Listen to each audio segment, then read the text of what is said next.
Minute, ma belle. Bonjour Lily. Bonjour. Alors nous sommes dans ton bureau. Oui, absolument. C'est mon espace de travail, oui. C'est ton espace de travail dont tu as parlé. Je pense que tu en as parlé dans ton compte Instagram. Je l'ai vu et tu en parles aussi dans ton livre.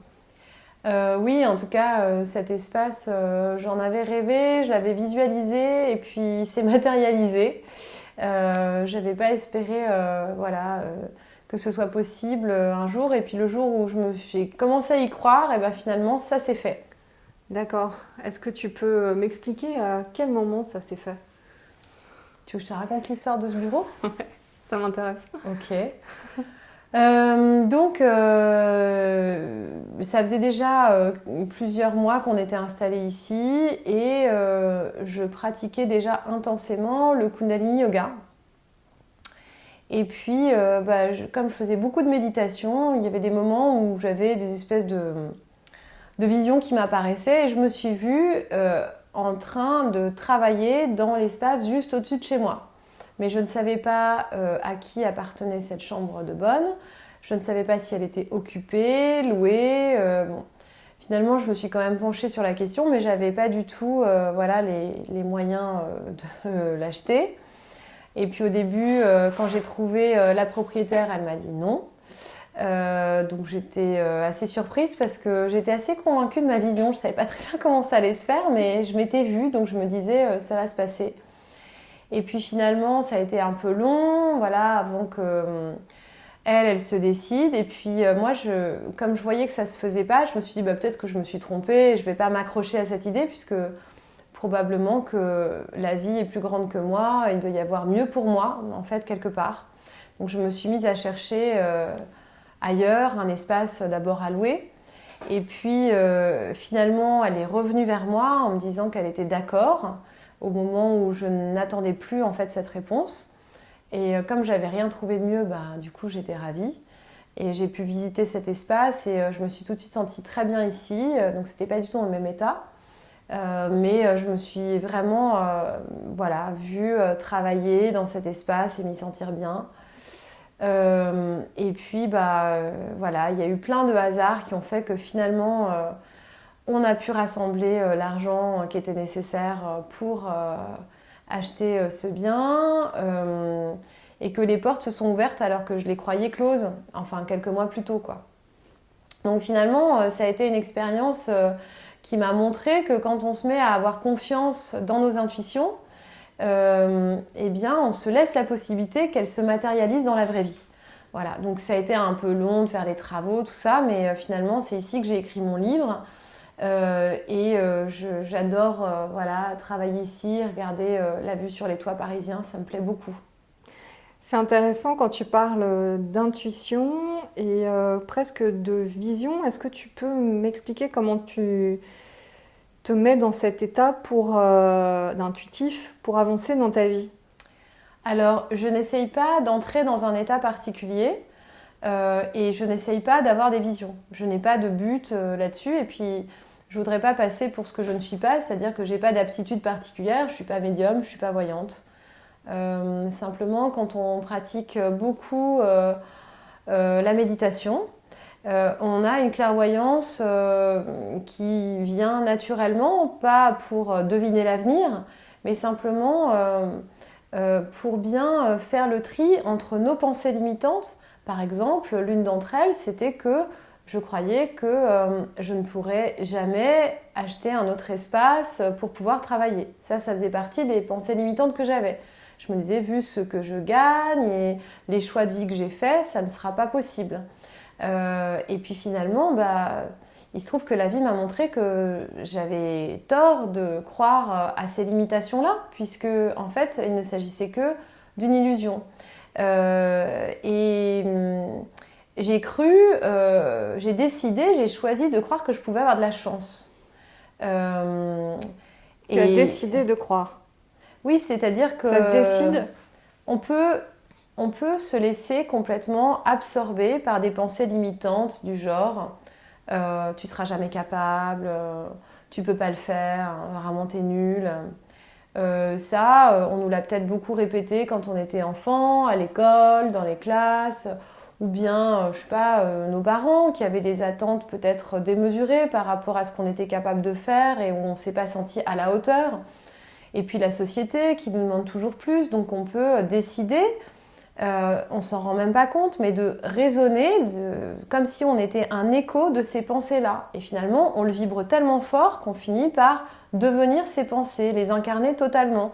Et du coup, on prouve à tout le monde que bah oui, on a raison de penser ça, puisqu'on n'est pas capable, puisqu'on n'a pas réussi, on a échoué, etc. Et on peut, quand on s'en rend compte, quand on s'en aperçoit, choisir de faire différemment et de poser son attention sur une énergie différente, une énergie de joie, où d'un seul coup, on peut se dire, et si finalement tout était possible? Et si finalement ce qui doit m'arriver, ce qui va m'arriver, ben, je ne peux pas l'imaginer déjà, c'est plus grand que mon imagination.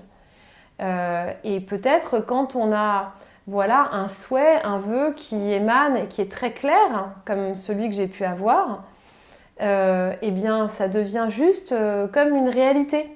Donc après, on pourrait rentrer dans des détails de physique quantique et de voyage entre le passé, l'avenir et le présent.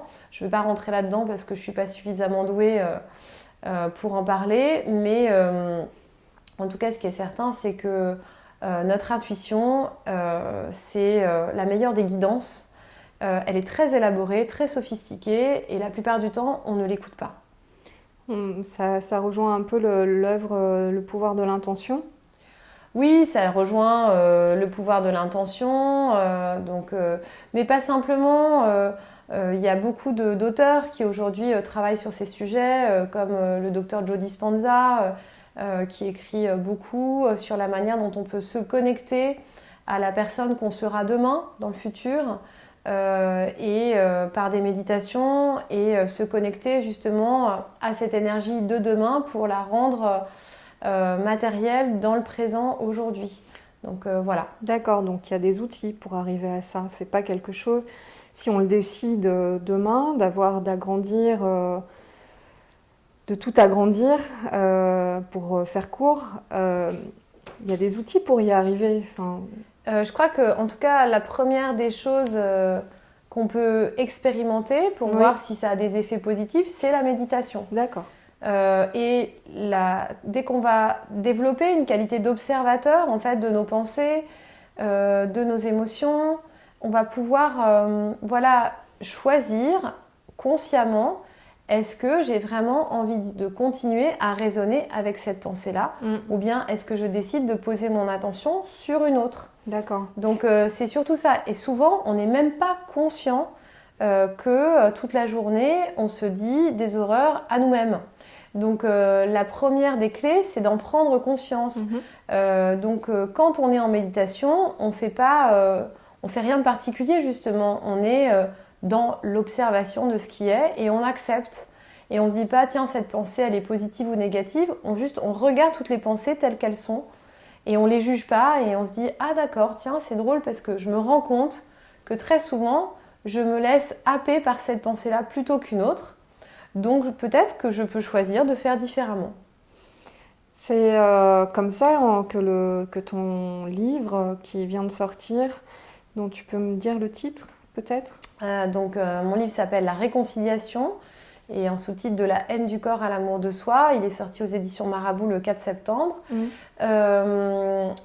Tu commences dans le livre, excuse-moi. Par une prise de conscience. Oui, c'est ça. Et puis tu racontes dans la vérité, dans des moments, dans des situations très précises, la haine de ton corps en fait. Justement, en fait, très souvent, on peut traverser des instants difficiles et ne pas avoir d'issue, avoir l'impression qu'on est au fond de la piscine, comme Isabelle Adjani dans sa chanson. Avec ton petit voilà. et on s'imagine que en fait il n'y a pas de moment pire que ce moment-là. Moi je crois que justement c'est un moment de grande félicité quand on prend conscience que ça ne va pas, parce que peut-être que toutes les années où on faisait comme si ça allait bien, elles étaient bien pires pour nos cellules, pour notre corps, pour notre psyché. d'être sans arrêt dans un espèce de mensonge. Donc là, d'un seul coup, il y a un accident de vie qui fait que on ne peut plus supporter ça. Ça peut être une dépression, un burn-out, ça peut être une maladie grave, une séparation, le décès d'un proche. Enfin, il y a voilà, pléthore d'événements dramatiques qui peuvent arriver dans la vie, ou bien juste une espèce de prise de conscience d'un seul coup de « en fait, je crois bien que je ne vais pas bien ». Et le jour où on s'en rend compte, c'est un vrai cadeau, parce que c'est le moment où on va pouvoir se mettre en chemin de guérison. Jusque-là, on faisait comme si tout allait bien. Et quand d'un seul coup, on a vraiment en fait la prise de conscience qu'il y a quelque chose qui n'est pas résolu en fait dans notre corps, en nous-mêmes, dans nos émotions, c'est là qu'on peut se mettre à travailler avec cette matière première. Donc le jour de l'accident, et je parle d'accident évidemment, c'est une image, mais ce moment où on a l'impression que tout s'écroule, c'est un peu comme si on avait dans les mains de l'argile qui n'a pas de forme. Et c'est le moment où on va pouvoir sculpter voilà, et travailler avec cette matière pour pouvoir créer quelque chose de ces instants difficiles. Moi, je crois que parfois la dépression est un moment, même s'il est très difficile et douloureux à traverser, de grande félicité parce que derrière, on va pouvoir créer et transformer, transmuter ces événements difficiles.